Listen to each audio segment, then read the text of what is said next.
लग्नाची बेडी या मालिकेच्या 27 ऑक्टोबरच्या भागामध्ये आता मात्र विनू स्टोर रूममध्ये आलेला असतो। स्टोर रूममध्ये विनू येतो आणि तो इकडे तिकडे पाहतच बसतो। विनू स्टोर रूममध्ये आल्यावरती त्याला कळत नाही की इथून पुढे कुठे जायचं। मला तर ह्या जागेवरून जायचं आहे आणि इथे थांबायचंच नाही आहे, पण त्याच्याकडे पर्याय नसतो कारण त्याला चालताच येत नसतं। विनू स्टोर रूममध्ये असतो आणि राघव आणि सिंधू त्याला शोधत असतात। तोपर्यंत आश्रमातील लोक बाहेर असतात। विनू घाबराघुबरा होतो आणि त्याचा पाय एका बॉक्सला लागतो। बॉक्सला पाय लागल्यावरती विनू अचानकपणे घाबरतो आणि तो बॉक्स खाली पडतो। बॉक्स खाली पडल्यावरती आवाज येतो आणि आश्रमातील लोक म्हणतात, कसला आवाज आहे हा? यावरती रुक्मिणी म्हणते, काही नाही हो, कसला आवाज नाही आहे, मला नाही आवाज आला असं म्हणत रुक्मिणी विषय टाळत असते। तर रेश्मा म्हणते, हो हो, स्टोर रूममधून आवाज आला। आता मूर्ख रेश्माच्या मूर्खपणामुळे रुक्मिणी म्हणते, हो हो, अहो आता दिवाळी वगैरे आले ना, तर आम्हाला सगळी तयारी साफसफाई करायची म्हणून राजश्री स्टोर रूममध्ये गेली असेल, तोच आवाज आहे। तुम्ही काही चहा वगैरे घ्याल का? आश्रमातील लोक म्हणतात, नको, आम्हाला जरा निघण्याची घाई आहे। तोपर्यंत इकडे रत्नाकर सांगत असतो, अन्वी, जर विनूबद्दल तू काही येऊन आश्रमातील लोकांना बोललीस तर गाठ माझ्याशी आहे, तू इथून निघ बरं। अन्वी चिडते आणि म्हणते, या लोकांना काही बोलायची सोयच नाही, कधीही आमची बाजू हे समजूनच घेणार नाहीत असं म्हणत रागारागात अन्वी निघून जाते। आश्रमातील लोकांना साधारण संशय येतो आणि ते म्हणतात, तुम्ही विनूला आणताय ना लवकर, कारण आम्हाला जरा उशीर होत आहे। तोपर्यंत स्टोर रूममधून आवाज आल्यामुळे राघव आणि सिंधू दोघंजण स्टोर रूमच्या दिशेने येतात आणि विनूची अवस्था खूप बिकट असते। तिथल्या गरमीमुळे आणि अचानक आलेल्या आवाजामुळे विनूची शुद्ध हरपते। दोघंजण विनू विनू असं म्हणत विनूला आता शुद्धीवरती आणण्याचा प्रयत्न करत असताना तिकडे राजश्री येते। राजश्री म्हणते, राघव, अरे काय झालं विनूला? राघव म्हणतो, आई मला पण नाही माहिती आणि तो इथे अचानकपणे कसा आला ते पण नाही माहिती। यावरती मधू म्हणते, पण त्याला चालता सुद्धा येत नाहीये, मग तो इथपर्यंत पोहोचला कसा? राघव म्हणतो, हे बोलण्यापेक्षा आपण त्याला रूममध्ये घेऊन जाऊया का? रूममध्ये नेऊया आणि मग बघूया पुढे काय होतंय ते असं म्हणत राघव आता विनूला उचलतो आणि रूममध्ये घेऊन येतो। राजश्री मधू यासुद्धा मागोमाग येतात। तोपर्यंत इकडे आता आश्रमातील लोकांना जायची घाई असते आणि ते म्हणतात, रुक्मिणी वहिनी, तुम्ही आमच्यापासून काही लपवत तर नाही ना? विनू बरा आहे ना? याच्यावरती रुक्मिणी म्हणते, नाही नाही हो, लपवू कशाला? तुम्हाला माहिती आहे का, विनू इकडे आल्यापासून इतकी त्याची तब्येत सुधारते, तो खूप सुधारणा होत आहे। आश्रमातील लोक म्हणतात, अच्छा अच्छा, मग आता तर आम्हाला विनूला भेटूनच जायला पाहिजे। रुक्मिणी म्हणते, हो तर भेटल्याशिवाय जाऊच नका बरं विनूला तुम्ही असं म्हणत रुक्मिणी मुद्दाम त्यांना आता थांबवण्यासाठी प्रयत्न करत असते आणि म्हणते, काय आहे ना, कधी कधी विनू खूप खेळतो, दमतो आणि तो झोपतो। आश्रमातील लोक पण हट्टाला पेटतात आणि म्हणतात, ठीक आहे, मग झोपलेल्या विनूला आम्ही पाहू, तो सुरक्षित आहे ते बघू आणि मग जाऊ असं म्हणत झोपलेल्या विनूला पाहण्यासाठी त्याच्या रूममध्ये निघतात। तितक्यात आश्रमातील लोकांना एक अर्जंटमध्ये कॉल येतो। अर्जंटमध्ये कॉल आल्यावरती त्यांना तिथून जाणं भाग पडतं आणि त्या वेळासाठी तरी आजचं मरण उद्यावर जातं। रुक्मिणी म्हणते, हे आत्ता तरी गेलेत, पण ते पुन्हा येतील, ते बोललेत ना की आम्ही संध्याकाळी येऊ म्हणून, मग आता काय करायचं? याच्यावरती ऋतुराज म्हणतो, मला तर काही कळतच नाहीये की विनू गेलाय कुठे। या सगळ्यामध्ये विनूची पण काळजी आहे आणि आश्रमातील लोकांचं पण टेन्शन आहे। तोपर्यंत राघवने विनूला रूममध्ये आणलेलं असतं, विनूच्या अंगावरती टाकलेलं असतं, पण विनू मात्र डॉक्टर काकू आल्या का, डॉक्टर काकू आल्या का असं म्हणत आता इकडे वेड्यासारखा रडत असतो। मधू डोक्यावरून हात फिरवत असते। विनू मात्र डॉक्टर काकू, सावी सावी असं म्हणत रडतच असतो। रुक्मिणी तितक्यात तिथे येते आणि म्हणते, काय रे, काय झालं हे सगळं? याच्यावरती घडलेला प्रकार राघव सगळा सांगतो। आता मात्र बाहेर येऊन रुक्मिणी म्हणते, हे सगळं कठीणच आहे, म्हणजे ना हा सिंधूचा पाठच सोडत नाही आहे आणि आता आश्रमातील लोक आली तर अवस्था बघून आपल्याला जाब विचारतील। रत्नाकर म्हणतो, वहिनी, आपण ना लवकरात लवकर विनूवरती उपचार सुरू करायला पाहिजेत। मधू म्हणते, मी पण तेच सांगते आहे आणि तितक्यात आश्रमातील लोक पुन्हा येतात आणि ते म्हणतात, मधुराणीताई, अहो आमचं एक छोटंसं काम होतं, ते करून आम्ही आलो, आता तरी विनूसोबत आमची भेट घडेल का?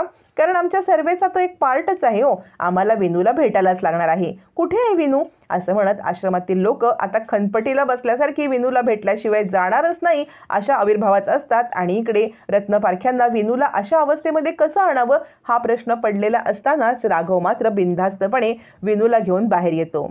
तो विनूला घेऊन बाहेर येतो आणि म्हणतो, हे बघा, तुम्हाला विनूला भेटायचं आहे ना? हा विनू। आश्रमातील लोक म्हणतात, का बरं, विनूची तब्येत बरी नाहीये का? आता रुक्मिणी म्हणते, राघव यांना काय उत्तर द्यायचं? राघव म्हणतो, काकू, जे खरं आहे तेच सांगूया। राघव म्हणतो, फार काही नाही, पण आत्तापर्यंत त्याची तब्येत चांगली होती, अचानकपणे त्याची तब्येत बिघडलेली आहे असं म्हटल्यावरती आता मात्र आश्रमातील लोक म्हणतात, विनू तू खाली उतर आणि आमच्याकडे चालत ये बरं. आता विनूचा पाय दुखावलेला असतो, त्याला चालता येत नसतं. राघव म्हणतो, ऐका ना, जरा त्याला त्रास नका देऊ, त्याला थोडंसं कम्फर्टेबल तर होऊ द्या. असं म्हणत राघव आता त्यांना शांत करत असतो. तितक्यात रुक्मिणी म्हणते, हो, अजूनही त्याला जरा नीट व्यवस्थित थोडं चालता येत नाही आहे. याच्यावरती आश्रमातील लोक म्हणतात, मग तुम्ही खोटं बोललात आमच्याशी खोटं बोलण्याचं कामच काय तुम्हाला? तुम्ही आमच्याशी खोटं बोललात का की आम्हाला विनू चांगला आहे, त्याची प्रगती होते म्हणून? विनू बाळा, उतर बरं खाली उतरून एकदा फक्त आमच्याकडे चालत ये. असं म्हणत ते आता विनूला चालत येण्यासाठी सांगतात. राघव म्हणतात, त्याला तुम्ही त्रास देऊ नका, पण अचानकपणे आता मात्र चमत्कार घडावा तशी सिंधू आणि सावी समोर येऊन उभी राहिल्यावरती विनू चमत्कारिकपणे चालत त्यांच्यापर्यंत जातो आणि डॉक्टर काकू, सावी, तुम्ही आलात असं म्हणत सिंधूला गच्च मिठी मारतो.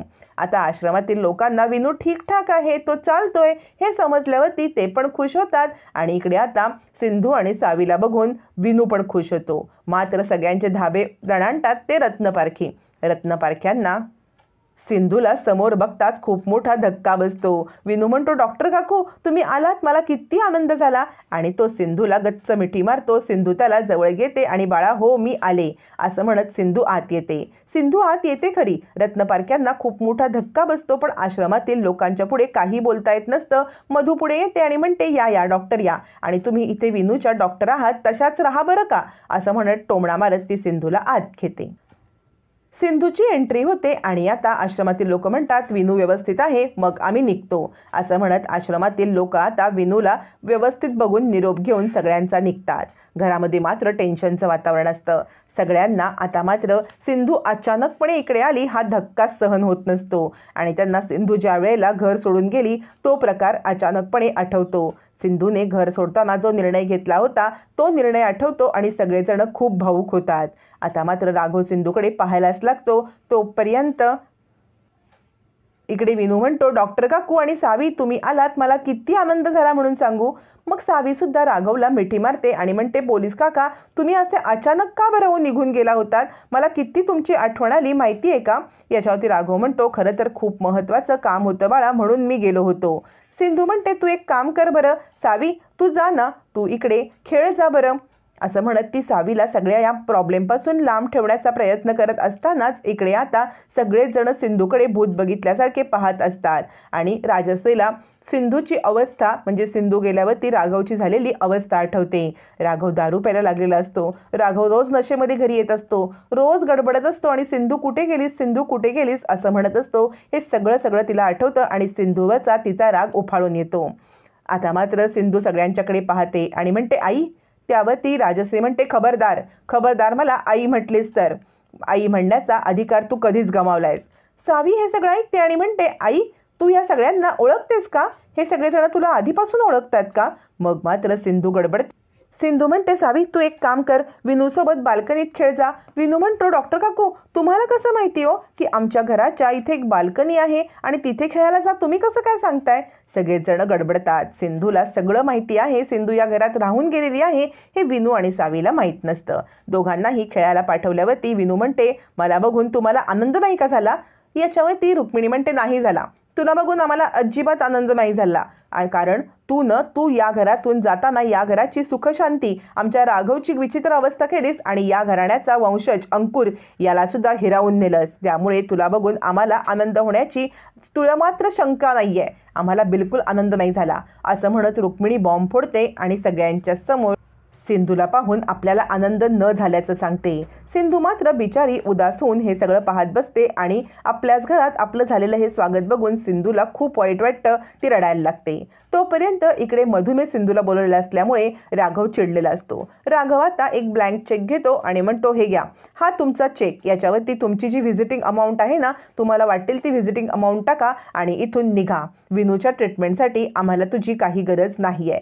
त्यावरती आता मात्र सिंधू मात्र पाहत बसते. तो चेक घेते आणि स्वाभिमानी सिंधू राघवने तोंडावर फेकलेला चेक टराटरा फाडते आणि राघवच्या तोंडावरती उलटा फेकून देते आणि म्हणते, तुम्हाला काय वाटलं मी हे सगळं पैशासाठी करते का?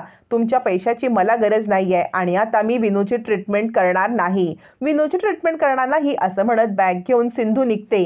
पण मालिकेमध्ये जबरदस्त ट्विस्ट अडसाळणार आहे की सिंधू निघून गेल्यावरती आता मात्र विनूची अवस्था खूप बिकट होणार आहे आणि राघव पुन्हा एकदा हॉटेलवरती ज्या सिंधू थांबले तिथे तिला आणायला जाणार आहे आणि इथूनच मालिकेमध्ये एक टर्निंग पॉईंट येणार आहे.